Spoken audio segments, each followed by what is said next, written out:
Dans un salon à 4 sièges, Gauguin le Suprême prend le plus large fauteuil.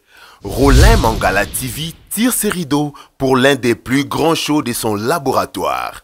La vie professionnelle des artistes et célébrités, leurs facettes cachées, leur carrière ainsi que leur futur, parlant notamment de leur retraite. Plan, carrière et futur des artistes, une émission qui rencontre vos attentes, vos désirs et vos préoccupations. À la manœuvre, Gauguin le Suprême qui fait accoucher des vérités, voire des grands secrets à ses invités dans le souci de nous sublimer plus que jamais. Clin d'œil à Rollin Mangala pour ce magnifique programme qui fera la chasse à plusieurs de nos idoles qui nous égayent au quotidien. Plan, carrière et futur des artistes en exclusivité sur Rollin Mangala TV. Abonnez-vous massivement et partagez nos liens. Bonjour, bonjour, très heureux de savoir que vous êtes nombreux à travers vos postes téléviseurs dans la chaîne Abino Rollin Mangala Télévision. Rollin Mangala Télévision, cette nouvelle chaîne OEE na Masolope à Mosika. Donc nous sommes aujourd'hui avec grâce à Nzimbu Solopoto, l'artiste comédienne, à travers cette belle émission Plan, carrière et futur des artistes et comédiens congolais. Na plan autour de la bongo, l'artiste comédien, bon de castar, carrière na banda on a tout difficulté pour accompagner la commis boye et puis ba plan na eza kanini tant qu'artiste comédien, tant qu'artiste, attends ba plan ni na ndenga musana et puis futur na yé à préparer comment si aujourd'hui grâce à vous décidez de quitter ou d'abandonner de laisser jouer dans ma boquet. Est-ce que retraite n'a pas préparé bien à repérer la terre, passer quelque chose dans Zela Kazangi. Donc nous allons en parler ici avec grâce à Nzimbu. Je suis là pour MDS Invité Grand Suprême de la King congolaise, autrement dit Molimo. Le King de la presse, autrement dit Molimo. Bambo Tebele par Rollin Mangala Motema Olga Weta, mère de mère, la grande dame depuis Canada, Babi Poté Mogo, du Canada. Donc merci beaucoup aussi à toi. M'attendait un jour, mon ami personnel avec Babachi Marbre, Samo Mbonda Pelaka Moko. Et merci aussi à Pepe Makola, pourquoi pas Ena Kiteta, le plus de la musique. Yagi Moubiaï, c'est Makala, grand frère propre Papier Lukaku, dans Londres. Maman Virginie Dick, merci beaucoup aussi à toi. Et merci beaucoup à vous aussi, Matato Kalambaï. Voilà, merci beaucoup.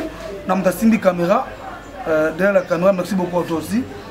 Voilà, grâce à Nzimbu Solopoto, bonjour et bon week-end. Bonjour, Milimo. Milimo za moko. Ok, Gauguin Milimo, vous avez double passage. Mon grand, on dirait triple passage. Mon grand, mon président. Non, on est tout bon. Non, bon, c'est là. Non, bon, c'est là. Voilà, grâce à Nzimbu, d'abord on a des santé dans mon kitoko et puis les vani na ngo tango vani na ngo mais grâce à Nzimbu après kino na émission de tout qui ici non pourquoi la kama ndo kata pourquoi on linga style mingi on l'a passé leo to le bibo na TV ba tubota la baseki makasi parce que na kota nyonso na lobanga za standard na kota ka nyonso na kota ka on a la liputa, on a la robe, on a la jupe, on a la culotte, on a la nyonso. Mais exactement on a chèque, on a zalabo na kola na famille mokutu. Si na sala théâtre, ezaka am susu, nzelo nzamba tindela na kola na famille moko na ebité ko. Na koza fazer, tena ba boko la matina ko mamu. Voilà, grâce à Nzimbu, émission na biso, comme on a les plans, carrière et futur des artistes. Voilà, grâce à Nzimbu d'abord, il faut expliquer biso carrière na yo bana on nous étions d'abord au Banda Maboke. Nous étions à Maboke, et puis Bani Maboke n'a pas été au commun de Komi Boy. Bagou nous les guinées voilà. Bon, on a normalement la salle théâtre, on a la stress cap et les Kanaka, parce qu'on a la salle théâtre après l'Iwa Maman, qui soit en 2007, on a la bandit théâtre début 2008. Dans la salle théâtre, on a la stress, donc les Kanaka grave. mais na salle théâtre pour na ça tinga na zaka ya tous ces zara yo tonda banda déjà depuis na kota na monde théâtre na zara na bambongo na ngana banda convaincre le chef wa metara na scène au président Willy amona ngate na zara na basoni moko boye donc président Willy passe aux aba gros monsieur papa na lela au fond yondo longo na basoni on banda coupa il y a maître paille en tout cas j'ai de larmes ye na banda ko permettre pas mais président zara cordon zara Willy parce qu'il y a zara na koto donc yom to longo na soni ya scène banda ka o matisa ka na scène maman bon na tout c'est banda sur obligé parce que na banda on est sa chef ba TBC ba chef pour ce cas président ebo matanga na scène question après groupe ya mettre paille mais que n'est pas président de nom de sida bilé facile à revenir si na comment merci bosso na continue na terrain il faut na tiami ils ont pour la président na chef na Patrick Ngombe donc na bien formé mon on tambola na deux groupes ngani na bosso ba donc deux groupes cassés grâce nzimbo otangi ba groupe ota et puis la personne de pas présent mon vieux Willy Mambo si kazali na miki libala pe oyo ba inspiré biso trop motangi ka chef mon parti ngami oza problème ba chef de Panama oza problème ba tango yo yaki chef de la Patrick non na koko loba no kamba monte busco ba question ni mutu na raso na bandu beto so busco oza ne mayele o busco do tuni bobo na chef de Panama yeko chef mo na éviter donc ata ba chef musu bo meno vidéo ya c'est quand même kaka simplifier makambo chef de Panama chef Miseke veli bambote bele place bozako voilà grâce ndimbo o ta pas mettre paille mais maintenant à mettre paille au yakiti. Pourquoi? Bon, normalement, yo mo monika ba confinement oyo. En tout cas pour nangan, je ne savais pas. Naeba kité président Koufi. Bon, ezoki pe moi temps, bon nga mona kaka il faut yeba akufa lelo pino ba moko ba lekisi ngo na ba réseaux sociaux ba kundi déjà mettre paille et puis nga déjà ezaki nga na boto. On est quand même dans les réseaux sociaux, bah, on essaie de BBT, bah, couillon lobby non. Bon après, ce peut une semaine ou 2 semaines, habiter solo cago, bazo qu'on ne mette pas les lots, n'a pas. Voilà, grâce à Zimbo, on va comprendre carrière naïe, attends mon naïe, bah groupe militaire, à outil, pas mettre pas qui pas de Londres, bah, on a mis quoi, tikala lelo, taka makasi, na nzonzi, grâce à Zimbo, tant qu'artiste, le comédien. Ba plan nini oyo rezona ba plan nini okezona kaka ndenge baba twana ghetto na lelo na mabuke yango Congo tona ghetto tout ça pena ba plan mo pour rezona il faut na sala boye il faut boye pour na vie ngana sala artiste buto on se limite ka bon loko za de Londres au bima na de tesi donc bongo au kotikala ka bon ba plaisir na ngoti te so bina tikala ka bon ngamo na mi pesi pasite nazara pena na kosa nga je suis capable, il y a ni au sommet, mes moyens sont insuffisants. Je suis grâce pour ça, je suis na comme ce qu'on a posé na kokisa ba posa na nga kenga grâce na zo koma pe film pour na capable ezangi na ngobo côté maye les amis film ezalo quoi dissertation toza développement toza na introduction toza développement toza conclusion film ezabo donc naza prête na tout mais sauf que nazangi bato o ba kokosala ke ngai na koma kosala ba film ngai na kosa wana lelo siko ngonge beti bino bato botala ngai na chaîne oyo ya Rolem Mangala donc bo s'abonner puis grâce Nzimbuye yo je suis capable ngande na abonner za connect na ninga kukombo na yake ndenga mabete so toza na solo to na contrat mo boye na za rapina na posa na sisi ya mona peso produit fini et puis c'est tout grâce Nzimbu asengi na bino capacité zali to ça ma solo mais le qui manque parce que un artiste ou l'occasion le gambo monte comme parler à nous amis on a poche à ça sous ma caméra donc bon comprendre que tu n'as mis au dolo bela en tout cas à quel an bien pour notre kenepe bo grâce Nzimbu aujourd'hui elle a question oh artiste va répondre tout ce que la problème no que ba Niger va s'inspirer na biso ba mafia va s'inspirer na biso mais tant que artiste ni il a ça rappeler que va s'inspirer parce que pour tel peuple on a biso na bango bon bah les colos papa on a dit so pas s'inspirer la biso biso siko o to ba sous description na bango tout ça ba plus mo bo eza na qualité na bango te pourquoi on il soki ini da jouer film mo fa bonga mais quand dit ma ko jouer tout 10 films na moi mais aka bongo pour nini est-ce que do penser na na penser na ngozelo moko Félix Waze kwa loba ba richesse nyonso ya Congo batanga ka ba bosana ka richesse moko ezala ni no tema mabe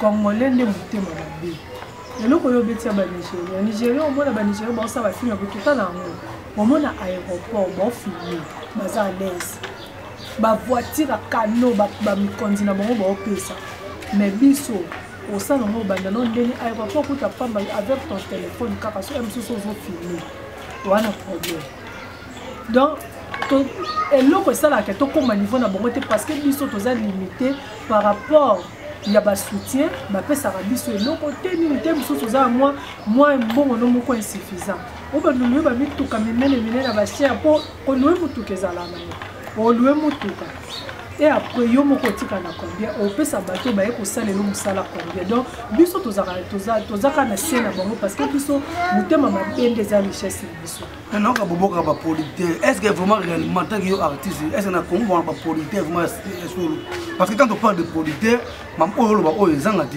est-ce que besoin ba producteur tout ça bato ba idara bino parce que producteur parce que pas ba producteur yo to mo na ko sa filmer moko avant ne peut voir limo mo na de medang mais pour biso awa donc ba producteur bana solo réellement bon pour na ngai nde na zabwe na ko confirmer que pour nga na vie na nga na mona na producteur bato ba mona msuju ko sana bango émission ba episode ke non ba producteur ba ndeti nga na mona producteur yango na lelo nga grâce na zo benga siko ba producteur wana ba fanda wana botelema bosunga ba artiste na bino ba congolais biso yeyo ozala biso ndeti kutu mutu na osana émission no milimo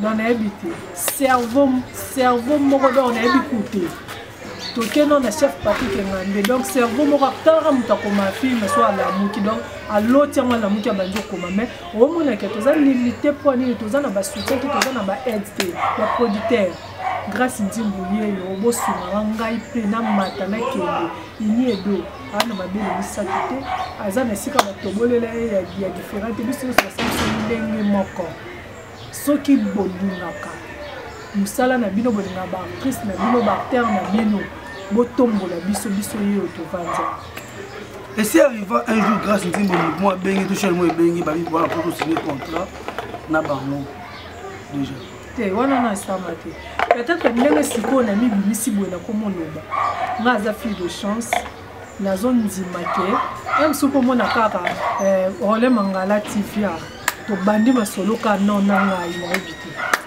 parce que dimba contrat o eslamé la chaîne lelo tam tout bato $200 par mois pour ça la kana chaîne noire pas na eux les gandés et simbate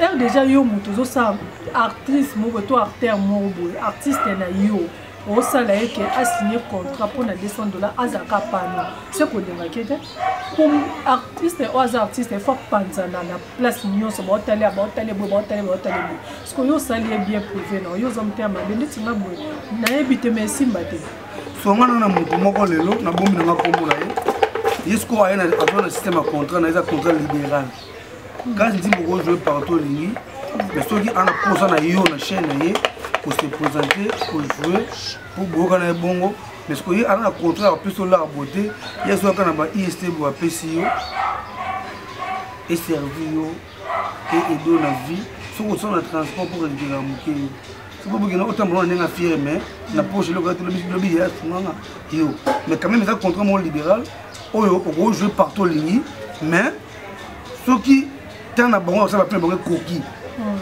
parce que que non à partir de moi telle date telle comme aujourd'hui ni na film monter parce que je ne pas film na biso ou ça comme ça mais azana ko ni biso ka ko azana te soela nga ndimi na au moins que aza compréhension contrat libéral et puis bon biso bien avant c'est que ba programme na yo faut ba ndenge ni na classer en tout cas yaka penza kombo ba bombi mais a bosona si ko nga ndimi. Voilà, merci beaucoup. Là, je dis merci beaucoup à la Fondation Rolin Mangala. Sabat. 2022, votez massivement l'honorable Rolin Mangala parce que il y a Rolin Mangala, il y a Roba Mingirete, l'école gratuite, hôpital gratuit pour la ville. Déjà, Brazzaville, je serai avec vous le 20 après Roga Roga. Dans ma case, il y a Rolin Mangala. Tout ça, émission au plan, Fiti, les artistes, il y aura toujours bien. Je vous souhaite que l'émission tout ça, nous, pour les chaînes à Rolin et pour les chaînes à Brazzaville parce que Rolin Mangala, c'est l'honorable. Et puis, il y a Rolin Mangala. Merci beaucoup pour l'initiative systématique. Au comprend que Bandeko, il m'a bloqué, Baptiste doit souffrir. Il y a tout le monde, mais il y a un signé un contrat, $300 définitif pour jouer à place.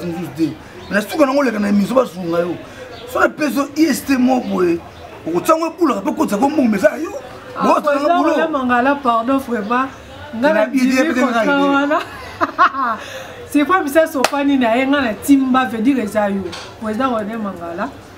Nga pena contrat na osala bien et puis musala na on a jour na o loba na avance nga na osala na taba 6h moins 3 quoi. Donc 5h57 donc nazawana. Voilà on a 10 000 contrats quoi. Voilà donc comme la dernière étape na biso retraite et artiste. Est-ce que les artistes et comédiens préparer la retraite bien? Aujourd'hui, tout le monde a fait un papa Sonzo. Comme la souka, comme Gobé la bouée, mais est-ce que ceux qui ont préparé des retraites dans Mali, dans Mali, Malembe, au Bomba, au Tibé, au Boké, les lots, au moins que l'on appelle les carabas sur Magayo, et n'est pas qu'on se limite par rapport à la dignité. C'est comme si les artistes et comédiens, les artistes en général à Congo, ton dignité t'es. Tu seras fier devant la télé, les nets bien, qu'est-ce que bien, mais ceux qui les cambouillent et comme un mais pourquoi pas te préparer à la retraite dans Biso Guito? Voilà pourquoi il y a Rolin Mangala après ça qui idée émission Oyo, plan, carrière et futur des artistes congolais parce qu'il y a Monique, Baptiste Bélé, je me souviens que Baptiste Bélé Banami qui les cas d'Angela Johanna, Adjo, Tigo Nami qui tout le monde se bat comme pour ça mais vieux à mon avis tout sur l'amour grâce Ndimi. Est-ce que le so grâce Ndimi maintenant il comment grave payé lié et bien c'est bien à parler sans ou bien là-bas tout pesa bon nandinga mabete na ko ba omite po na kosa soki elikambo yelinga na olekana senga te parce que kaka ndé na famille ya bien. Le problème c'est ça mais pour la musala oyo c'est que aussi on retraite on préparer on ndenge et alors roi l'istolo oyo ya ezaki eliso nani moi soit lobaki tozaka na moi farine mokie nini mokie so to lia mo poto après si to kufina biso donc tozo ba mbongo moko boye insuffisant otala yo moko na foza chiko otala bana otala ndaku otala boye otala bandeko donc moi écoute yo préparer retraite ngo ezala na moto ngo mona muta ko mukolo mama mobimba papa mobimba mazo préféré kaka jouer ata mo ba $50 wana ba $100 et puis ça nga passe mais oza tozala na choix te pona nga tse comédien zo senga en tout cas et ça la nga passe et puis na condamna raté pour nga mona na kati mo na mona ndezali omona msusu oza posa ya relier loko moko boye mais oza mbongo na te mais na ba poto ozo tala ma partout donc retraite ko oza préparer te à la longue soki ba Rolin Mangala ba kozala belé de peut-être nous t'avons préparé retraite pour ceux qui ont été na zui EST et qu'on robota ta 3 na maele là parce qu'à la longue non senga pour 3 déjà sur ma Bible et bon il y a bon ça non bien sauter je vais épargner donc voilà le grâce Nzimbo ba comédien et pesi pito parler moi au son moi bitumba et ça na kana ma retraite pour le moment on va faire assurance maladie au moment de mise pesi au moins que bablo on a ça la maka pas besoin de tout son de tout bablo au moins parce que pas ces anan ce qui prennent réellement grâce Nzimbo on va toujours toujours ba $2000 ou ba $1000 par mois est-ce que ata ba benga ma assurance maladie de maman Denise et c'est quand dit bon on pas finga ba tout ba kendaki to on n'a pas imaginer OK bande comme susu wana oyo bazolo la bango wana o bazolo la bango wana baza ba o bazo beta ni baku baza raison poani koteri mo boye sala biso nyoso nyoso to betebi déjà elo mo boye sala ma metebi déjà bato yo il faut ba kini wana déjà eza déjà mabe mais pona ngai Et ça, il le côté, les paniers circulent encore, on ne sait jamais. M. Maman Denise a remarqué nombre. Mais attends, c'est un nombre. Dans le bac, on a mis son mot, mais surtout à Bajéco. Tous à rater. Pour nous. Yo, j'ai aux ana confiance, soit côté qu'on a vu le poison. Donc, biso to koza na kati ya bato wana te. Ata to sali makasi ndeni, ata to se forcer to zala te. Donc comme les paniers circulent encore. Emsu yé moko nda kotala. Amona ke bobengela ngai te. Poso yé atali te. Emsu tino tsazo lo kolo. Donc on a za jiko no tika lo zala. Ba beaucoup te ba liste pas maman ni maman yé soliste côté les gars bien. Beaucoup de balistes, cette fois-ci, mais on a problème tout au à terre à la mais entre nous, c'est comme si Bolingon, les Arabes, tout le temps, matin, on fait le coup de Méli. Ceux qui les filles pour ça, liste, à quoi sert au cas de partir de l'année? Pour moi, partir de l'année, tous les années. Il y a un an qui n'a pas mais on a yoka. On a yoka.